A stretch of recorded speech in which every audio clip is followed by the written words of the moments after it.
God of hope, help us seek and notice your light and hope even in the darkness.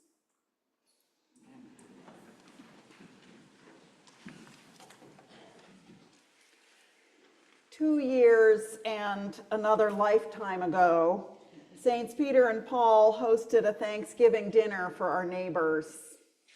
About 150 people came. We ran out of turkey. We ran out of everything. But it was good to be together.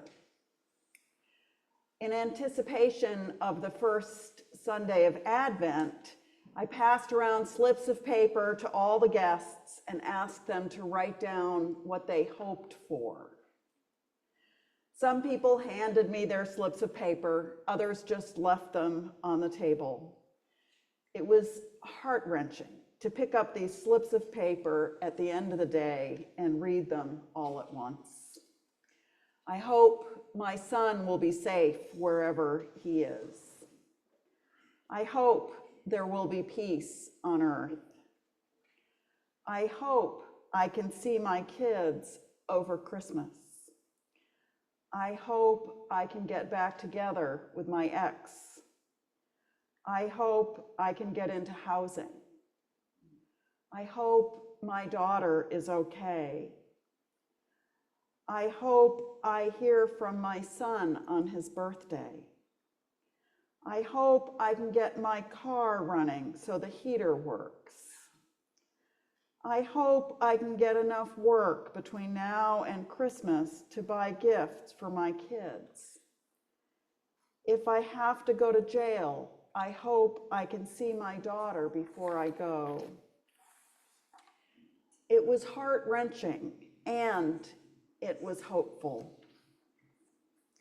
One of the things we do each week at Hope and Bread Street Church is offer a short, and I do mean short, message of hope. Sometimes I offer this message, sometimes someone else does. But before we even get to that part, I always welcome folks, and I always say, if you are here with no hope, there's a chance that the person sitting next to you is full of hope or hopeful about something. If you are here feeling hopeful, perhaps the person sitting next to you needs some of that. We live in a time where there is as much to despair of as there is to hope for. And make no mistake, this is no more true in 2024 than it was in 1824 or 124. In Jesus' time and in the time 40 or 60 years after Jesus, when today's gospel was written, the proclamation that the world is going to end would have been, for some, good news. Apocalypse was better than the world as the earliest Christians knew it. Apocalypse is good news for people who are vulnerable and oppressed and helpless and hopeless. The prophetic transformation of the world in Jesus, whether we use the language of the day of the Lord or the coming of the Son of Man or the coming of the kingdom, is an acknowledgement that the world today is unacceptable. Cole Arthur Riley, who some of you are probably familiar through her Black liturgies, which she offers on social media and in her wonderful books, she writes about hope and lament. She writes that lament is actually a profoundly hope-filled experience. Lament is not anti-hope, she writes.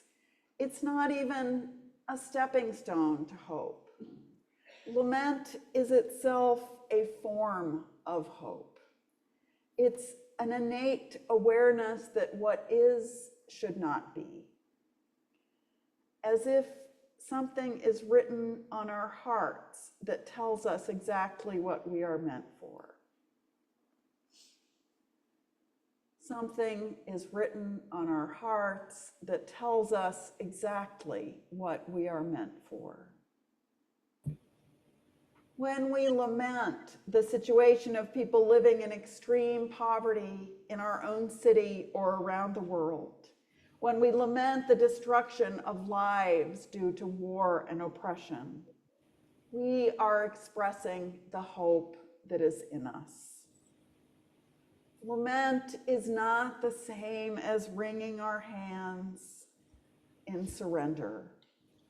Lament is saying that this is not the way things should be. This cannot be. Jesus tells us to be on guard. How do we do this in a way that does not make us anxious, maybe more anxious than we already are? It's hard when someone uses language like be on guard. But what if Jesus is saying what he says so often, in so many ways? Pay attention. Keep an eye out. In this darkest time of the year, and it's a gorgeous sunny day, which is really an anomaly. Usually the first Sunday of Advent is the darkest, rainiest day in the history of the world. In this darkest time of the year, this hardest season for us, the fig tree looks dead. It's a couple of dried sticks. You probably have trees on your street or in your yard that look like this.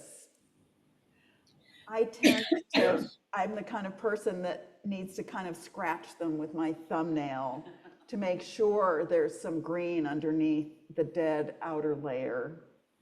Oh, me of little faith.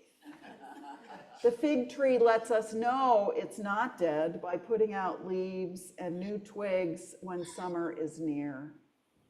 In the meantime, all we have is hope. Our call as people of faith is to live in hope for those new leaves before we even see them. I believe that Jesus invites us to look for signs that give us reason to hope, like the fig tree. And I also think we are to carry hope in our hearts. In a time when there is so much despair, how can our hearts, our spirit, be the fertile ground in which hope can grow and spread? Obviously, I have a lot of questions. The day that I start giving out answers from the pulpit or from the music stand is the day that you should worry. We've heard this before, but it bears repeating. Hope is a discipline. Hope is as much a discipline as paying attention to signs of the kingdom, signs of new life in the bleak midwinter. Lament may be part of hope so long as that lament is also the fertile ground for actions that cast away the works of darkness. We who are, for the most part, people of privilege, can learn a lot about hope from people who have nothing and yet continue to hope. This blows me away week after week in conversations I have with people who live unsheltered, with people who live in danger of suffering from the elements or suffering at the hands of people who wish them harm or wish that they would disappear. I visited last week with a young woman whom I've had the privilege of walking through several medical procedures in the last few months. I went to visit her at her camp, and she was bright and chipper. "It's my birthday," she said. "I'm celebrating." She just turned 21. She had a kind of lightness that I hadn't seen in her before, and it made my day lighter, made me realize the importance of simply connecting with others. Her spirit, which I know was born of lament, gave me hope. When we gather at this table, we do this weird thing of blessing bread and wine with a whole lot of words, and then sharing them in a somewhat ritualistic, some people might say cultish way. When we do this, we are proclaiming our hope. And at this table, remember what we try to remember at the street church on Sunday evenings. If you are here with no hope, there's a chance that the person next to you is hopeful about something. If you are here feeling hopeful, perhaps the person next to you needs that hope.